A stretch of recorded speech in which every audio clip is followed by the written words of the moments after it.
Hello friends, welcome to my channel best knowledge. Today's my topic ये है structure of mind. इस topic के ऊपर आज हम जो है डिस्कस करने वाले हैं और ये सेकंड यूनिट का है। साइकोलॉजी में जो ये सेकंड यूनिट आपको मिलेगी स्ट्रक्चर ऑफ माइंड, इसके ऊपर आज हम डिस्कस करने वाले हैं। क्लियर। आगे बढ़ने से पहले अगर आप मेरे चैनल पर न्यू है तो प्लीज इस चैनल को लाइक शेयर एंड सब्सक्राइब जरूर कर लीजिएगा। जितना हो सके उतना ज्यादा शेयर करने की कोशिश कीजिएगा और बेल आइकन को जरूर हिट कीजिए ताकि जो भी मेरी वीडियो अपलोड हो आप तक उसका मैसेज पहुंच जाए। What is structure of mind? क्या होता है? From countries the effect were done to understand the structure of mind, right? Earlier, three different approaches about the structure of mind were prevalent and emotions was based on the accept that mind and body both are made of similar element, right? इसमें क्या होती है कि dualism and consider that mind and body are conducted of two a different type of element. Our the plasmas and approach mentions that mind and body are made of different types of element. Such decision and was mainly focused on understanding the relationship between mind and body. Clear? Sensation has clarity and which lack in the feelings and feeling is more related to emotions. Right? यहाँ तक आपको समझ आया। अब हम बात करेंगे इसके अंदर कौन कौन सी जो है आते हैं, जो स्ट्रक्चर हैं जिनके बारे में ही आगे जो हम डिस्कस करने वाले हैं। इसमें 3 स्ट्रक्चर आते हैं, कौन कौन से आते हैं वो भी हम देख लेते हैं। ये हमारा सेकंड यूनिट है, ठीक है। इसमें है Sigmund Freud. Freud called and father has psychology and theory because the first time identified development of the personality by stages। इसमें क्या होता है कि यानी कि हमें आपको ये क्या होता है, सबको मालूम है कि हमारा जो ब्रेन है कैसे जो है वर्क करता है। एक पर्सन में कौन कौन सी पर्सनालिटी होती है, वो कौन कौन सी पर्सनालिटी है उस पर आज हम डिस्कस करने वाले हैं। स्ट्रक्चर ऑफ पर्सनालिटी, ये 3 पर्सनालिटी है जिसके ऊपर आज हम डिस्कस करने वाले हैं। ईद के ऊपर हम बात करेंगे। सबसे पहले इसके बारे में मालूम होना चाहिए कि ईद होता क्या है। What is Eid? Eid is the incentive and impulse part of the personality and it work on the pleasure principles. Only objective of Eid is to safety impulse to achieve and pleasure. It is in reasonless and cannot itself channelize and the impulse through and behavior reactions. What is ego? Ego is a conscious part of the personality which help to and channelize the impulse of id. It work on the reality principles and objectives and ego. It is to bring the id impulse out the environment in safe and condition. It is national and can think. It can also impulse the energy of an impulses and the impulse of it. It found and dangerous and harmful in present and situations. What is superego? Superego is the value-based part of the personality. It consists of the ethical and moral value. It means work to the evaluate the impulse to of the id and reference to values. It tells whether the impulse of id is morally and ethically right and wrong. Right? अब हम बात करते हैं कि id के ऊपर मैंने अभी आपको बताया, लेकिन अब मैं आपको पूरी डिटेल में भी बताऊंगी कि ईद क्या है और ये क्या वर्क करता है, किस टाइप की पर्सनालिटी होती है। जैसे ईद दिया है, it contains all are and biologically based and drives it operates according to the pleasure principles. इसमें आपको क्या बताया गया है कि जो ईद होता है हमारे प्लेजर प्रिंसिपल पर क्या करता है, वर्क करता है। प्लेजर प्रिंसिपल मतलब होता है कि इमीडिएटली रिक्वायरमेंट, राइट। एक चाइल्ड किसी चीज को यानी कि किसी जो काफी मतलब जिद करता है चीज को लेने के लिए, जैसे कई बच्चे ऐसे होते हैं जो मतलब किसी मतलब मॉल में टॉयज को देखा और वो बच्चा उस टॉयज को लेने के लिए काफी जिद करने लगता है, ठीक है, कि मुझे ये टॉयज लेना है। पर क्या होता है इसमें, क्या होता है कि पर पेरेंट्स के मना करने पर भी वो क्या करता है, काफी जिद करता है। मतलब कि उसकी इमीडिएटली रिक्वायरमेंट, उसी वक्त कोई चीज को पाने की रिक्वायरमेंट यानी कि इमीडिएटली रिक्वायरमेंट करना। हम बात करेंगे सुपर ईगो, हम इसके ऊपर बाद में आएंगे। पहले हम बात कर लेते हैं कि सुपर ईगो होता क्या है, इसके ऊपर हम बात कर लेते हैं। इसमें है it refer to as the and projection principles. It judges the and thought and actions of ego. इसमें क्या होता है कि सुपर ईगो में ये परफेक्शंस एंड प्रिंसिपल्स पर वर्क करता है, उसके जो रूल्स हैं उस पर वर्क कर रहा है, ठीक है। ये सुपर ईगो है, ये अपने रूल्स के अकॉर्डिंग वर्क करता है। जैसे हमने ईद पर डिस्कस किया था, ठीक है। इसमें क्या था, बच्चा काफी जिद कर रहा है किसके लिए, टॉयज के लिए। वो टॉयज को पाने के लिए काफी जिद कर रहा है, लेकिन उसके पेरेंट्स के मना करने के बावजूद भी वो क्या करते हैं, जिद कर रहा है कि मुझे वो टॉयज चाहिए। और सुपर ईगो में क्या होता है कि सुपर ईगो में यहाँ पर सुपर ईगो में रूल्स के अकॉर्डिंग काम किया जाता है, ठीक है। इसमें जिद था, ईद में आपको जैसे मैंने अभी बताया कि बच्चा क्या कर रहा था, जिद कर रहा था किसके लिए, टॉयज के लिए। इसमें क्या होता है, इसमें जो होता है इसमें रूल्स के अकॉर्डिंग ही काम किया जाता है। ठीक है, यहाँ पर एक चाइल्ड को रूल्स के अकॉर्डिंग सिखाया जाता है। जैसे एक आर्मी वाले जो स्कूल होते हैं, स्कूल में जो बच्चे हैं वो हॉस्टल में रहते हैं, उनको रूल्स के अकॉर्डिंग रखा जाता है। मतलब इसमें सब रूल्स के अकॉर्डिंग चलेगा, इसमें बच्चा रूल्स को फॉलो करेगा और फॉलो करते आगे तक बढ़ता चला जाएगा, क्योंकि उसके लिए रूल्स मेन है। जैसे क्या होता है कि फॉरेन कंट्री में रूल्स को फॉलो करना पड़ता है, ठीक है, नहीं तो उसे क्या होता है, फाइन लग सकता है। उसकी जो थॉट और एक्शन है, क्लियर, जो वो वर्क करता है वो सोच समझ कर वर्क करता है। और एक बच्चा काफी क्या करता है, सेक्रीफाइस करता है। ठीक है, तो इसमें क्या होता है, इसमें सभी रूल्स को फॉलो करना है, इसमें आ जाता है सुपर ईगो। अब हम बात करने वाले हैं ईगो के ऊपर। ईगो का मतलब क्या होता है, it functions on reality principles, it maintain and harmony between the external world id and super ego। अब इसमें क्या होता है, id and super ego दोनों को मिलाकर, ठीक है, और बराबर बैलेंस बनता है। इन दोनों को मिलाकर क्या होता है, इसका जो ईगो है ये क्या होता है, बैलेंस बनता है। ठीक है, इन दोनों का बराबर क्या हो जाता है, बैलेंस बन जाता है। ईगो है वो रियलिटी प्रिंसिपल पर क्या करता है, वर्क करता है। मीन्स कि वो सोचता है कि वो क्या सोच समझ के मान के चलता है, उसे कैसे वर्क करना है, इसमें वो पूरा वेट करता है। अगर वो इस सिचुएशन में है तो वो पूरा वेट करता है कि ईद में बच्चा क्या था, ईद में बच्चा क्या होता है, मतलब जिद करता है। इसमें क्या होता है, बच्चा जिद कर रहा है किसके लिए, टॉयज को पाने के लिए, लेकिन उसके मना करने के बावजूद भी वो नहीं मान रहा, क्योंकि उसे वो टॉयज चाहिए। ठीक है, टॉयज लेने के लिए वो क्या करता है, बच्चा इसमें जिद करता है। ठीक है, तो इसमें क्या होता है कि ईगो के अंदर क्या हो जाता है, ईगो में बच्चा क्या होता है, स्मॉल टू बिग हो जाता है। वो इसमें जिद नहीं करता, वो सिर्फ उस चीज को पाने के लिए क्या करता है, वेट करता है, ना कि उस चीज के लिए जिद करता है या कुछ भी ऐसा काम करता वो नहीं करता। सिर्फ उस चीज को लेने के लिए वो क्या कर रहा है, इसमें वेट करता है। उसे वो चीज मिल गई है तो भी ठीक है, नहीं मिलेगी तो भी ठीक है, वो जिद नहीं करेगा, यानी कि उसे कोई भी इमीडिएटली रिक्वायरमेंट नहीं है।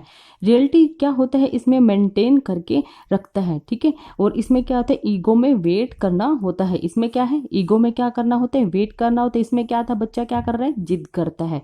ठीक है, इस चीज की आगे होगी समझ। इसमें क्या होता है, बच्चा इसमें क्या करता है, वेट करता है, कोई भी चीज को पाने के लिए वेट कर रहा है। और ईद में क्या है, बच्चा काफी जिद कर रहा है। और सुपर ईगो में क्या था, सुपर ईगो में रूल्स के अकॉर्डिंग जो है वो चलता है। जैसे रूल्स में बच्चे को रखा जाता है उसके अकॉर्डिंग ही वो क्या करता है, रूल्स को फॉलो करके ही बड़ा होता है। ठीक है, यहाँ तक आई समझ में आपको। इसके बाद हम बात करते हैं कि टोपोग्राफी ऑफ द माइंड। इसमें कौन कौन से आ जाते हैं, इसमें आते हैं conscious and subconscious, unconscious mind. इनके ऊपर हम वन बाय वन करके जो है डिस्कस करने वाले हैं। ये है कॉन्शियस, यानी कि सचेत, जागरूक एंड चेतन मन। ठीक है, as per fluid and conscious part of the mind and consist of those mental activities of which we are the aware, such as thought and feeling and sensations in person and immediate awareness. अब इसमें क्या बताया गया है, conscious में क्या होता है कि चेतन मन, यानी कि इसमें क्या होता है कि चेतन मन, एक्टिव माइंड होता है हमारा। जो भी हमारे क्या होता है, हमसे जो भी बात कही जाती है, ठीक है, उसमें क्या होता है कि, और हमारा जो भी रिएक्शन होता है हमारे कॉन्शियस माइंड के कारण ही होता है। जब हम कोई क्या करते हैं, काम पहली बार करते हैं, ठीक है, उसमें क्या होता है, उसे हम पूरे ही ध्यान से करते हैं। ठीक है, उस काम को हम क्या करते हैं, जो हम पहली बार कर रहे होते हैं उसे बड़े ही ध्यान से और आराम से करते हैं। ठीक है, यानी जो हम देख रहे हैं और महसूस कर रहे हैं वो सब क्या होता है, ये होता है कॉन्शियस माइंड के थ्रू ही होता है। राइट, अब हम बात करने वाले हैं कि सब कॉन्शियस माइंड, यानी कि इसको हम बोलते हैं अवचेतन मन। It is that part of mind in which ideas and reactions are stored, and subconscious content is not immediately and accessible to awareness, and इसमें है materials and form can be and brought to be unconscious if an individual and constitutions। अब इसमें आपको क्या बताया गया है कि इसमें क्या होता है कि जब हम कार चलाना सीख चुके होते हैं, ठीक है, इसमें क्या होता है कि जब हम कार चलाना सीख चुके होते हैं तो हमारा जो ध्यान होता है मूवमेंट पर नहीं जाता है। जब ब्रेक लगाना होता है तो हम ब्रेक लगा देते हैं, उस चीज को नोटिस नहीं करते हैं। ठीक है, इसमें क्या होता है कि ऑटोमेटिकली हो जाता है। कार चलाते हुए हम फोन पर भी बात करते हैं, ठीक है। उसमें क्या होता है कि जब हम कार चलाते हैं और फोन पर बात भी कर लेते हैं और साथ बैठे वाले व्यक्ति के साथ भी बात कर लेते हैं और साथ ही साथ ब्रेक भी लगाते हैं, राइट। और क्या करते हैं, हम इसमें गियर भी बदलते हैं। ये सब हमारे द्वारा हो जाता है क्योंकि ये हमारी जो हैबिट हो जाती है साथ में, और हमारे जो है सबकॉन्शियस माइंड के कारण ही होता है। यानी कि अवचेतन मन जब किसी चीज को मान लेता है कि जैसे अवचेतन मन किसी चीज को मान लेता है कि वो उस बात को, ठीक है, क्या कहते हैं, रियलिटी में ढाल देता है। यही सबकॉन्शियस माइंड की पावर है। कोई चीज अच्छी हो या बुरी हो कोई फर्क नहीं पड़ता है, ठीक है। नेक्स्ट इसके बाद आता है कि अनकॉन्शियस। इसमें क्या होता है, अनकॉन्शियस में it is the largest part of the mind and material stored in the unconscious and has the powerful influence on our and thought and the feeling unconscious motivations. अब इसमें क्या होता है, it is the largest part of the mind, right. अब इसमें क्या होता है कि हम रोजाना बहुत से ऐसे काम करते हैं जिसके लिए हमें कोई मेहनत ऐसी भी मकसद नहीं करनी पड़ती है, ठीक है। इसमें हमें क्या होता है, ज्यादा मेहनत नहीं करनी पड़ती है। सबसे पहले इसमें हमें कुछ नहीं मालूम होता है। इसमें क्या होता है कि हम जो मतलब जिस चीज को चलाना सीख रहे हैं वो हम अचानक से सीख जाते हैं, ऑटोमेटिकली हमें सब कुछ आ जाता है। इसमें क्या होता है, ये हमारे क्या होता है, largest part of the mind होता है। हम रोजाना बहुत से ऐसे काम करते हैं जिसके लिए हमें कोई ज्यादा मेहनत नहीं करनी पड़ती है। जैसे हम ब्रश करना, जब से हम, इसमें क्या होता है, हमें ज़्यादा मेहनत नहीं करनी पड़ती है। जैसे हम सुबह उठते हैं, मॉर्निंग में हम क्या करते हैं, हमारा जो रूटीन का वर्क होता है हम डेली करते हैं, ठीक है। बिना किसी के कहे ही हम क्या करते हैं, उस चीज़ को हम डेली करना शुरू कर देते हैं। जैसे ब्रश करना और चाय पीना, न्यूज़पेपर रीडिंग करना, रोज करने से हमें कुछ कामों को ऐसी आदत पड़ जाती है, इसमें जरा भी हमें क्या होता है, ब्रेन नहीं लगाना पड़ता, ठीक है। हम ये काम कैसे करने लगते हैं, हमारे जो माइंड है, माइंड के सर्वर में ये बात अच्छे से फीड हो जाती है। कुछ काम हम क्या करते हैं, आंख बंद करके भी कर सकते हैं, जैसे सांस लेना, पानी पीना, चाय पीना आदि रोजाना प्रैक्टिस से हम सीख जाते हैं। नए काम को सीखने के लिए क्या होता है, इसमें क्या होता है, कॉन्शियस माइंड को मेहनत करनी पड़ती है, ठीक है। इसमें क्या होता है, नए काम को करने के लिए मेहनत करनी पड़ती है। इसमें क्या होता है, सबकॉन्शियस में क्या होता है, कोई भी ऐसी चीज को अगर आप चलाना सीख चुके हैं तो क्या होता है इसके अंदर, तो वो चीज आपको आसानी से आ जाती है। आपको ज्यादा क्या करना पड़ता है, इसमें मेहनत भी नहीं करनी पड़ती है, तो ऑटोमेटिकली आप इसमें सीख जाते हैं। इसमें क्या होता है, इसमें आपका रूटीन हो चुका है, ठीक है। रूटीन होने के बावजूद आप क्या करते हैं, वो काम ऑटोमेटिकली होते चले जाते हैं, क्योंकि वो हमारी एक जो लाइफ में एक हैबिट हो जाती है, हमें वो रोजाना करना होता है। तो अनकॉन्शियस माइंड में क्या होता है कि ये हमारे माइंड के अंदर फीड होती हैं चीज़ें कि हमें सुबह उठना है, हमें जो फ्रेश होना है, हमें चाय पीना है, न्यूज़पेपर रीडिंग करना है, स्कूल जाना है, ठीक है, एग्जेक्ट्रा। तो इसमें क्या होता है, सब चीज़ें हमारे माइंड में सेव होती हैं, तो वो चीज़ें होती चली जाती हैं। इसमें क्या होता है कि वो चीज़ें हमें आ चुकी होती है और हम इसमें ऑटोमेटिकली चलाना सीख चुके होते हैं, राइट। अब हम बात करते हैं स्टेज ऑफ फ्रूट। इसके ऊपर भी हम बात कर लेते हैं, इसमें क्या क्या बताया गया है। इसमें कुछ जो ओरल स्टेजेस हैं जो हम बात करने वाले हैं, इसके बारे में आपको मालूम होना चाहिए। इनके बारे में हम नेक्स्ट जो टॉपिक आएगा उसके ऊपर हम डिस्कस करेंगे, लेकिन फिर भी मैं आपको थोड़ा सा इसके बारे में बता देती हूँ ताकि आपको जो है पता होना चाहिए, ठीक है। इसमें स्टेजेस हैं, जो बच्चों की स्टेजेस होती हैं, कौन कौन सी स्टेजेस होती हैं, क्या क्या करते हैं वो, उसके बारे में हम जो है बात करेंगे। सबसे पहले इसके अंदर आती है ओरल स्टेज। इसमें क्या होता है, बर्थ कितने होती है, हाफ ईयर्स में होता है, प्लेजर थ्रो माउथ, बच्चा क्या करता है, थंब को क्या करता है, माउथ में डालता है। इसके बाद आता है एनल स्टेज। इसमें क्या होता है, हाफ टू 3 ईयर। इसमें क्या होता है, टॉयलेट ट्रेनिंग इज डन। बच्चे को क्या होता है, टॉयलेट करने की जो है ट्रेनिंग फुल हो जाती है 3 ईयर्स के जो बच्चा होता है एनल स्टेजेस में, ठीक है। इसके बाद आता है फेलिक स्टेजेस। इसमें क्या होता है, 3 to 6 years learn sexual identify, ठीक है। इसमें क्या होता है, उसको सेक्सुअली जो होता है उसमें आइडेंटिफाई हो जाता है। इसके बाद आता है लेटेंसी एंड स्टेजेस। इसमें क्या होता है, 6 to 12 years learn to socialize. जो भी हम जिस भी इन्वायरमेंट में रह रहे होते हैं उसमें क्या होता है, बच्चे को उसके बारे में नॉलेज हो जाती है।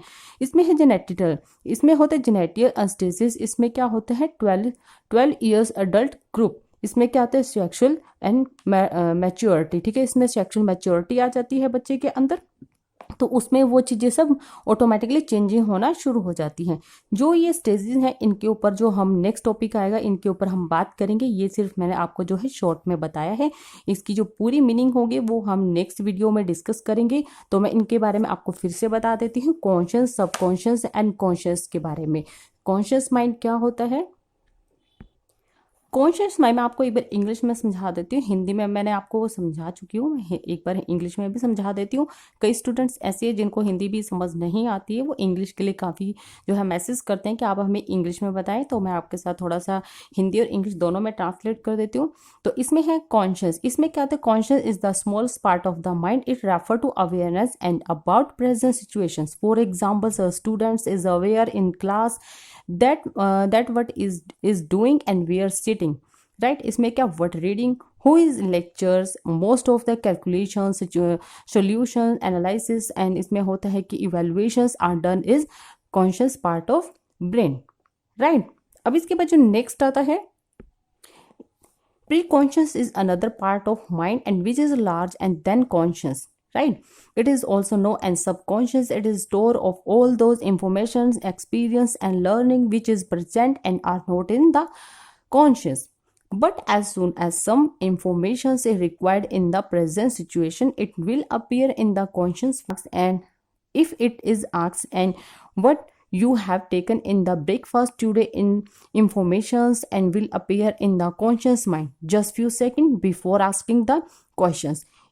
It was not in the conscious, that it was the and subconscious. So preconscious is equivalent to memory and informations can be drained into the conscious. Because क्या होता है इसके अंदर? Because conscious is very small, it is cannot retain the and vast experience of an individual life, right? What is unconscious? Unconscious is the third part of mind and which is larger than and other two parts. Freud compared it is with the and summit and part of the iceberg, and it has no access to unconscious. It is like a dark room and where nothing is visible. Unconscious and consists of fears and unfaced and dares and painful experience. A person does not have any access on this information, but this keep on affecting and behavior of person without coming into conscious awareness, right? और यही है जो मैंने आपके साथ discuss किया। I hope कि आपको अच्छे से समझ आया हो। यही थी मेरी आज की वीडियो। अगर आपको मेरी ये वीडियो अच्छी लगे तो please like, share and subscribe जरूर कर लीजिएगा। And thank you so much.